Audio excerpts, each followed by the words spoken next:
Canelo, there's a lot of articles and social media news floating around saying that you could potentially be negotiating with Terence Crawford directly for a May fight. Any truth to that? No, I'm working in other things. Now I'm enjoying my family. I'm not talking about boxing yet. Yeah. So maybe in January we wanna start doing that. Where do things stand with Turkey?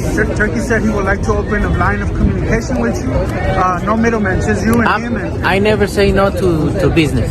So if it is a business for me, I'm open to talk, no matter what. Anything else for Chula Vista? No, thank you everybody from Chula Vista. Thank you for your support. The likelihood of a fight with you and Terence Crawford, it would be one of the biggest in boxing. We don't talking about yet about the fight. Me and Turkana know each other, and then we wanna see what happens. And when do you want to get out next? I know you're here in London tonight. When are you going to be in a camp? When are you going to be in a camp? I know you're in camp, training camp in March. Okay, so at the beginning of the middle of the February or March. Canelo Alvarez and Terence Crawford have formally agreed to fight one another in a super middleweight match, which is set for September 2025 at Allegiant Stadium in Las Vegas, Nevada. This is a major development in the boxing industry because it brings together two of the best fighters in the sport. This news has caused a great deal of enthusiasm among boxing fans. What's up, fight fans? Some breaking news. This guy, Julius Julianis, who's an ESPN Knockouts reporter, is reporting that the fight isn't only about to be announced, but the contracts are signed between none other than Canelo Alvarez and Bud Crawford. In Julianis' report, he claims that this fight has been signed, sealed, delivered, and it's going down this September in Las Vegas. We know Canelo was in London for the Ring Magazine Awards with Turki Al-Sheikh, seemingly shaking hands as business partners. And just today, as a few hours ago, Bud Crawford landed in London and was seen with Turki Al-Sheikh this September. It's official. What are your thoughts? This headline is all the details the Ring Magazine put out about 2 hours ago. Canelo Alvarez and Bud Crawford, the fight is off. Guys, are they just messing with us for real? Because this is 48 hours removed from them reporting the location. First ever stadium fight, Allegiant Stadium. Even though the fight was 7 months away in September, this in everybody's eyes was going on. And then all of a sudden, the Ring Magazine, Turki Al-Sheikh, releases this with no other details. Canelo Alvarez and Bud Crawford in September is off. A historic clash was put in motion when the agreement for this high-profile match was agreed in January 2025. The undisputed super middleweight champion, Canelo Alvarez, has a stellar record of 62 wins, 2 losses, 2 draws, and 39 knockout victories. Terence Crawford, his opponent, is the current undisputed welterweight champion and has an impeccable record of 41 victories with 31 knockouts. With this fight, Crawford advances to the super middleweight class with the goal of challenging Alvarez and solidifying his reputation. All right, let's talk Canelo Crawford, Jake Paul again. Let's try and give a timeline of events. So on Tuesday, Ring Magazine confirmed that Canelo Crawford was on for September 13th, Raiders Stadium. That's what we got on Tuesday. On Wednesday, we started hearing whispers of Jake Paul. It sounded crazy at the time. I did a video on it. I said that's impossible. But then those whispers became louder and louder and louder. On Thursday, Ring Magazine reported that Canelo Crawford was off. Thursday evening, so just after me and G-Man had filmed, we got reports that Jake Paul versus Canelo, or Canelo versus Jake Paul, was very much a real thing and was close to being signed off, and that would have happened on Netflix. About 2 hours later, we got confirmation that Canelo versus Jake Paul is now not a thing and is off, and that Canelo has signed a 4-fight deal with Riyadh Season, and Turkey went on social media talking about he's the lion and don't mess with the lion and things like that, which I thought was quite funny. Canelo versus Crawford is now back on, and that will happen in September. Canelo versus Jake Paul is now off and won't happen for at least another couple of years. Yeah, I think Canelo Alvarez's choice to sign a 4-fight contract with Riyadh Season which resulted in the cancellation of their forthcoming fight, has been attacked by Jake Paul in recent events. Paul claimed that Alvarez is now a slave to the Riyadh season, suggesting that financial incentives had a role in his choice to stay away from more competitive bouts. He also accused Alvarez of avoiding tough opponents, including as Terence Crawford, because of public pressure. Canelo, you puta. And this fucking YouTuber. I just fight real fighters. Time to expose them. So we had a signed contract to fight. Here you can see Canelo's signature and my signature to the right. Claiming he's not fighting YouTubers. Bullshit. Look at the poster. We were announcing Tuesday, February 11th. Claiming he fights real fighters, but he's fighting Crawford, a 135-pound fighter, and running from a real fighter like David Benavidez, you bitch. The truth is you can be bought. You're a money-hungry squirrel chasing your next nut. The truth is these sports-washing shady characters are paying you hundreds of millions of dollars to stop our fight from happening because they couldn't fathom the fact that they can't create a bigger fight than me and you. Al Heyman has made you hundreds of millions of dollars and you turned your back on him for this check. Disloyal. And you were begging to do this fight on pay-per-view. But I have loyalty. Loyalty to Netflix, doing the biggest numbers. And you call me a YouTuber, but you've never had a boxing match as big as mine. Remember you told my team that your daughter came home and asked if you were fighting Jake Paul? She was all excited. You said that was the first time your daughter's ever asked you about a fight, and you're screwing over all your Mexican fans by doing your fights in Saudi. It just shows what type of person you are. And I promise you one thing, Canelo,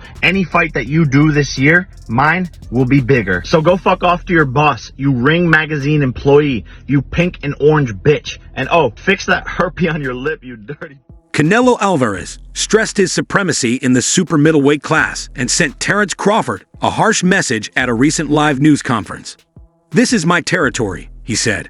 "Although Crawford is an excellent fighter, entering my divisions presents a new set of difficulties. I'm prepared to demonstrate my superiority in this situation."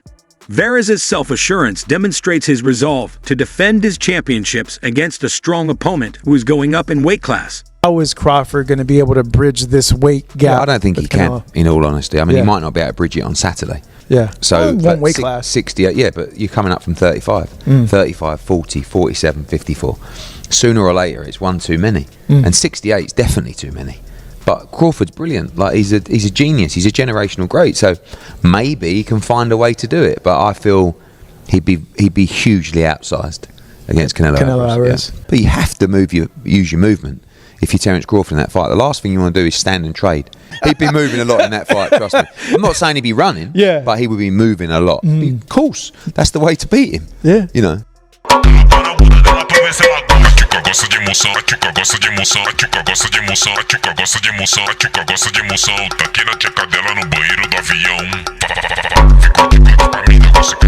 Canelo Alvarez is regarded as one of the world's top pound-for-pound boxers because of his strength and tactical adaptability. A 4-division world champion, Crawford is quick, accurate, and versatile in the ring. Fans are giddy with anticipation for what is sure to be one of the biggest boxing events of the year, a battle of styles and skills. When Terence Crawford said that he moved up and won, and Canelo moved up and lost. They talk all the crazy stuff about me going up and having a tough time, but he went up in weight and lost. That's the difference. I went up weight and won. I don't think that was a strong point because Canelo Alvarez actually moved up and won. I mean, he moved up a lot of weight classes, but if you want to talk about light heavyweight, he moved up and he beat Cobra. Then he moved up again and he lost to Bivol. Terence Crawford, on the other hand, he moves up to 154. He won 115, 113, but it was just an 11-0 Madrimov who didn't really have much of a resume, right? But there's a difference, to be real. I mean, Bivol is a Hall of Fame. Okay, this guy, all-time light heavyweight. It's a bit different. Canelo did knock out Kovalev when he did move up. Okay, and Kovalev is a bigger challenge at light heavyweight than Madrimov at 154 for Terence Crawford. Let's just keep it a big. According to the others, Canelo Alvarez, who has a 62-2 professional record, is a formidable opponent in the super middleweight class. Canelo's power, quickness, and experience make him a formidable opponent for anyone, and he has demonstrated his ability to succeed at higher weight classes. People that say that Crawford can beat Canelo, no problem. I mean, I respect that, but I just think they're stupid. I mean, excuse my language. The size difference of a bigger man changes everything with one punch. And I can see the same thing. I mean, you saw Canelo Alvarez fighting Amir Khan. Now, look at this. Terence Crawford moved from 47 to 54 to fight Madrimov. What did he do to Madrimov? Nothing. A lot. Okay, Madrimov was a 54-pounder. Now, to move up to 168, that's 2 more divisions. Canelo Alvarez will take any punch from Crawford, but I don't think Crawford will take any punches from Canelo. Remember, Canelo got hit by Triple G, the heaviest hitter in that division. And Canelo took those shots like a champ. I don't think Crawford has anything to beat Canelo. When you say, I want Canelo, is there anybody in the camp that would say, you're not ready for this? That's a big boy. He's strong. That's a conversation. It's not just, oh man, you will whoop his ass. Like yes, man type stuff. I'm not worried about Canelo. I'm not thinking about Canelo. I'm just focused on Israel Madrimov. In a small way, is this a stepping stone to your dream fight? I don't look at fights as stepping stones. Sean Porter is worried about Crawford's ability to withstand Canelo's hitting force. Porter doubts Crawford's capacity to endure such energy, especially in light of the leap in weight classes, given Canelo's propensity for landing strong strikes. This worry is a reflection of a greater fear of Crawford's ability to withstand the physical strain of against a naturally larger opponent. Others say, like, no, that's 2 more weight classes. Like, once he gets touched by Canelo, it's going to be different. I am concerned about him absorbing a Canelo punch, especially through the course of 12 rounds. We do know this about Canelo. He's going to slow down. So I think if anything, Canelo would try to start fast and bang on him and break him down before he gets later, and he's still got that kind of steam. But, there's so many components that make a champion. There's so many components that make a great, a legend. It's just so much to go into. It's a conversation that lasts an hour easily when we talk about all of the components that Terence Crawford has, all of the components that Canelo have, and how we find how they even out and who trumps one another, you know what I mean? We tried to do that with Errol Spence and Terence Crawford, and we see how that panned out, you know what I mean? Mikey Garcia, a former 4-division world champion, has shared his thoughts on the impending super middleweight fight between Terence Crawford and Canelo Alvarez. Garcia thinks that the battle will be decided by Alvarez's strength and stature. Garcia went into further detail about his viewpoint, pointing out that even if Cos has extraordinary talent, the stark size disparity may be problematic. Alvarez has been competing at 168 pounds, he said, while Crawford recently increased to 154 pounds and had some challenges. Of that fight. They're too many weight classes apart, and although the skills, Crawford is one of the best fighters that I've seen. Now Canelo is fighting at 168.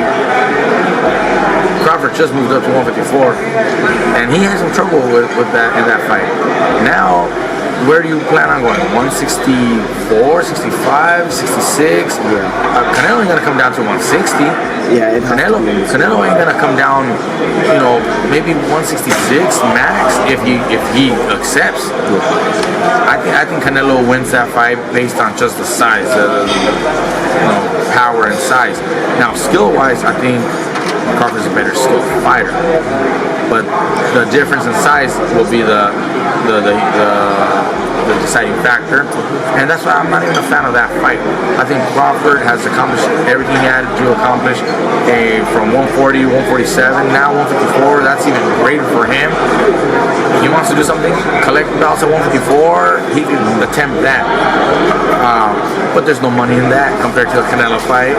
And Canelo is trying to fight other guys, and at that point it's more of a big fight, for the money that's gonna generate. But as a fight fan, I'm not really a fan of that matchmaking. I'd rather see Canelo move up and fight somebody like Bitterbeef or Bivol again. If he wanted to challenge himself, move up to 175 again, and challenge himself against those guys. Not a smaller